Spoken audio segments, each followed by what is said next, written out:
दोस्तों, middle east में बसा इजराइल दुनिया का एकमात्र यहूदी देश है। इसकी जनसंख्या करीब 90 लाख के आसपास है। ये अपने चारों ओर से दुश्मन देश से घिरा हुआ है। फिर भी किसी भी देश की हिम्मत नहीं कि वो इजराइल के ऊपर आंख उठाकर भी देख सके।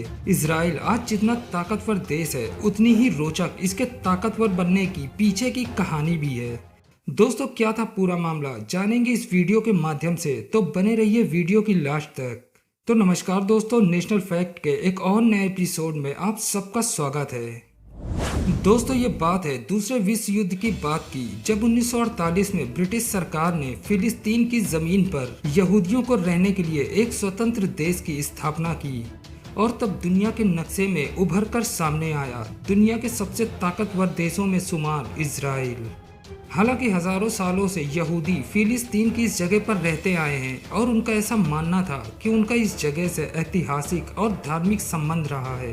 बावजूद इसके यहूदियों के लिए दुनिया में कोई भी देश नहीं बना था। इसीलिए यहूदी अपने लिए एक स्वतंत्र देश की मांग कर रहे थे, जिसके चलते दूसरे विश्व युद्ध के बाद ब्रिटिश सरकार ने फिलिस्तीन को अपने कब्जे से आज़ाद करके उसे दो हिस्सों में बांट दिया, जिसमें एक हिस्सा फिलिस्तीन में रह रहे अरबियों को दिया गया और दूसरे हिस्से में यहूदियों के लिए इजराइल देश की स्थापना की गई। दोस्तों, ब्रिटिश सरकार द्वारा फिलिस्तीन की धरती पर यहूदियों को बसाया जाना फिलिस्तीनी अरबियों को रास नहीं आया, क्योंकि इसका सबसे बड़ा कारण था कि फिलिस्तीन की इस जगह पर यहूदियों को जब बसाया जा रहा था, तब करीब 13.5 लाख फिलिस्तीनी अरबी अपने घर से बेघर हो गए। लिहाजा ब्रिटिश सरकार द्वारा बसाए गए इजराइल के प्रति फिलिस्तीनी अरबियों के मन में नफरत इस कदर भर चुकी थी कि वो किसी भी हाल में इजराइल को खत्म करना चाहते थे।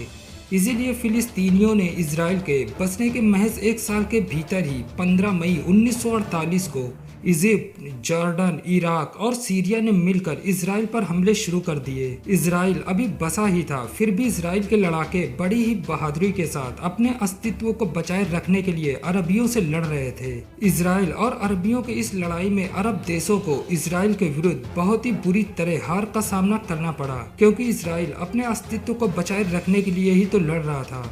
इधर अरब कंट्रीज अपनी ताकत के घमंड में इजराइल को बर्बाद करने पर आमादा थी, जिसका नतीजा ये हुआ कि इजराइल ने इन देशों को जंग में हराकर फिलिस्तीन के आधे से ज्यादा जेरूसलम शहर पर अपना कब्जा कर लिया, जिसके बाद एक बार फिर से 7 लाख के करीब फिलिस्तीनी अरबी अपने घर से बेघर हो गए और बेघर हुए फिलिस्तीनियों ने भागकर वेस्ट बैंक और गाजा में शरण ली। लेकिन ये तो अभी शुरुआत थी इजराइल की फिलिस्तीनियों के खिलाफ जंग की। वो कहते हैं ना, ये तो अभी ट्रेलर था, पिक्चर आना तो अभी बाकी है। और सच में हुआ भी कुछ ऐसा ही। इस युद्ध के बाद करीब 1950 से लेकर 1960 की दशक की शुरुआत तक मिडिल ईस्ट के हालात काफी हद तक शांत रहे, लेकिन इस शांति के बावजूद भी भीतर ही भीतर राजनीतिक हलचल बनी रही। दोस्तों, इन सब के बावजूद यहूदियों ने नए बसे इजराइल को विकास की एक नई गति दी और इस दौरान इजरायलियों ने शिक्षा और देश की सैन्य ताकत बढ़ाने पर काफी जोर दिया। यहूदियों ने अमेरिका के साथ मिलकर इजराइल को इस कदर समृद्ध कर लिया था कि 1967 आते आते इजराइल परमाणु संपन्न देश बनने की दहलीज पर खड़ा था। इधर इजराइल का बढ़ता कद और फिलिस्तीनियों की जमीन पर बसा इजराइल फिलिस्तीनियों के मन में शुरू से ही खटक रहा था। इसीलिए 1960 आते आते सीरियाई समर्थित फिलिस्तीनी आतंकियों ने इजराइल का बॉर्डर पार कर वहां हमले शुरू कर दिए, जिसका सबसे बड़ा कारण था इजरायली सुरक्षा एजेंसियों को इस युद्ध के लिए उकसाया जा सके। लेकिन इजराइल को इन सब से कोई खास फर्क नहीं पड़ा। लेकिन फिर भी इजराइल इन हमलों को बर्दाश्त करता तो कब तक। एक ना एक दिन इन हमलों का जवाब इजराइल को तो देना ही था। लिहाजा जुलाई 1967 आते आते इजराइल और सीरिया की आमने सामने जंग छिड़ गई। इस जंग में इजराइल ने सीरिया के करीब 6 फाइटर जेट्स को मार गिराया। ये मामला एक बार सुलझ भी जाता, मगर सोवियत संघ के एक इंफॉर्मेशन ने आग में घी का काम कर दिया। सोवियत संघ ने मिस्र को यह खुफिया जानकारी दी कि इजराइल पूरी तरह से जंग की तैयारी में है और वह अपने सैनिकों के साथ सीरिया की उत्तरी सीमा की तरफ बढ़ रहा है। सोवियत संघ की यह इंफॉर्मेशन पूरी तरह से गलत साबित हुई और इस इंफॉर्मेशन ने पूरी तरह आग में घी का काम कर दिया, जो आगे चलकर पूरे मिडिल ईस्ट में एक नया कीर्तिमान रचने वाली थी। सोवियत संघ की इस इंफॉर्मेशन से मिस्र के राष्ट्रपति कमाल अब्देल नासिर भौचक्के रह गए। उन्हें यकीन ही नहीं हो रहा था कि इजराइल उनके खिलाफ जंग की तैयारी में है। लिहाजा राष्ट्रपति नासिर ने इसराइल के हमलों से अपने देश को बचाने के लिए सीरियाई सहयोगियों के साथ मिस्र की सेना को सिनाई जाने के आदेश दे दिए। दोस्तों, यहाँ तक तो ठीक था, लेकिन करीब 10 सालों से इसराइल से मिस्र की सीमा की सुरक्षा कर रहे संयुक्त राष्ट्र के सुरक्षा बलों को देश की सीमा से वापस जाने के आदेश भी दे दिए और ये उनकी अब तक की सबसे बड़ी भूल साबित हुई।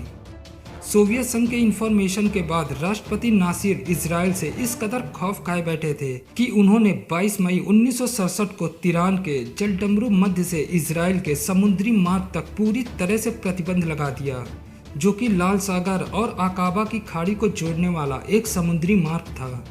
दोस्तों, मिडिल ईस्ट के हालात बिगड़ते देख अमेरिका के राष्ट्रपति लिंडन बी जॉनसन ने दोनों देशों को आगाह करते हुए कहा था कि कोई भी पक्ष एक दूसरे के खिलाफ पहली गोली नहीं चलाएगा और साथ ही उन्होंने जलडमरू मध्य का रास्ता तिरान को फिर से खुलवाने के लिए अंतर्राष्ट्रीय प्रयासों का खुलकर समर्थन भी किया। अमेरिका के भरसक प्रयासों के बावजूद मिडिल ईस्ट के हालात जस के तस बने रहे और जून 1967 की शुरुआत में इजरायली नेताओं ने अरब की सेना से मुकाबले की वकालत करना शुरू कर दी। नतीजा ये हुआ कि 5 मई 1967 आते आते इजराइल की वायुसेना ने अपना ऑपरेशन फोकस शुरू कर दिया। दोस्तों, ये वही ऑपरेशन था जिसके तहत इजराइल ने एक साथ अरब के 6 देशों को शिकस्त दी थी। इस ऑपरेशन के तहत इजराइल के करीब 200 लड़ाकू विमानों ने मिस्र की वायुसेना के ठिकानों को पूरी तरह बर्बाद करके रख दिया। इजराइल के अचानक हुए इस हमले से मिस्र पूरी तरह भौचक्का रह गया। वो कुछ समझ पाता इससे पहले ही इजराइल ने मिस्र के एयरफोर्स के अलावा 18 और विभिन्न ठिकानों पर गोलीबारी शुरू कर दी, जिससे मिस्र की वायुसेना 90% तक तबाह हो गई।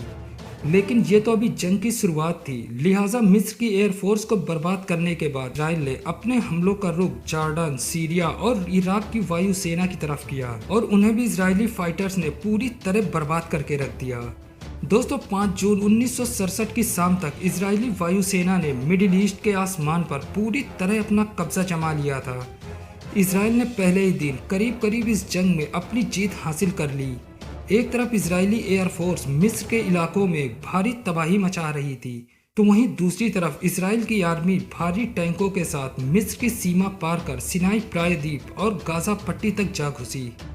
गाजा पट्टी और प्रायद्वीप में इजरायली सैनिकों के साथ मिस्र के सैनिक भी बड़ी बहादुरी के साथ लड़ रहे थे। तभी मिस्र के फील्ड मार्शल अब्देल हकीम आमिर की तरफ से सैनिकों को मोर्चे से पीछे हटने के आदेश दे दिए गए। दोस्तों, इस आदेश के बाद मिस्र की सेना मोर्चे से पीछे तो हट गई, लेकिन अगले कई दिनों तक इजरायली सेना वहां बम बरसाती रही, जिसमें वहां के काफी लोग हताहत भी हुए। इजराइल के विरुद्ध इस जंग में मिस्र की ऐसी हालत देख जॉर्डन से रहा नहीं गया और वो भी इस युद्ध में कूद पड़ा। उसने यरूशलेम में इजरायली ठिकानों पर भारी गोलीबारी शुरू कर दी। इजराइल अभी एक मोर्चे पर मिस्र से तो लड़ ही रहा था, तो वहीं दूसरी तरफ जॉर्डन ने इजराइल पर हमले शुरू कर दिए। इन हमलों से जॉर्डन को लग रहा था कि इजराइल उससे डर जाएगा और वह इस जंग में अपने हथियार डाल देगा, लेकिन हुआ इसका ठीक उल्टा। जॉर्डन के हमलों के जवाब में 7 जून को इजरायली जवानों ने यरूशलेम की पवित्र धरती पर अपना कब्जा जमा लिया और वेस्टर्न वॉल पर प्रार्थना करके अपनी जीत का जश्न मनाया। दोस्तों, इस जंग के अंतिम चरण में इजरायली सेना 9 जून 1967 को सीरिया की उत्तरी सीमा यानी गोलान हाइट्स तक पहुंच गई। गोलान हाइट्स पर सीरिया की सेना को पूरी तरह अस्त व्यस्त करके इजरायली सेना ने गोलान हाइट्स पर अपना कब्जा कर लिया। एक तरफ इजराइल रुकने का नाम नहीं ले रहा था, तो वहीं दूसरी तरफ अरब देश एक एक करके इस जंग में बर्बाद होते जा रहे थे। अरबियों की ऐसी हालत देखकर एक बार फिर से संयुक्त राष्ट्र के हस्तक्षेप के बाद संघर्ष विराम के एक समझौते के साथ ही ये जंग खत्म हुई। लेकिन उस समय मिडिल ईस्ट में हुई इस जंग ने पूरे मिडिल ईस्ट का नक्शा ही बदल कर रख दिया।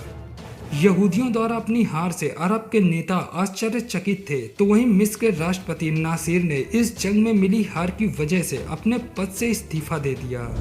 तो दोस्तों, आज की वीडियो के लिए बस इतना ही। अगर वीडियो अच्छी लगी हो तो वीडियो को एक लाइक कर देना और चैनल को सब्सक्राइब कर लेना, ताकि हमारी आने वाली वीडियो की नोटिफिकेशन सबसे पहले आप तक पहुंचती रहे। तो मिलते हैं एक और ऐसी नई वीडियो के साथ, तब तक के लिए जय हिंद, जय भारत।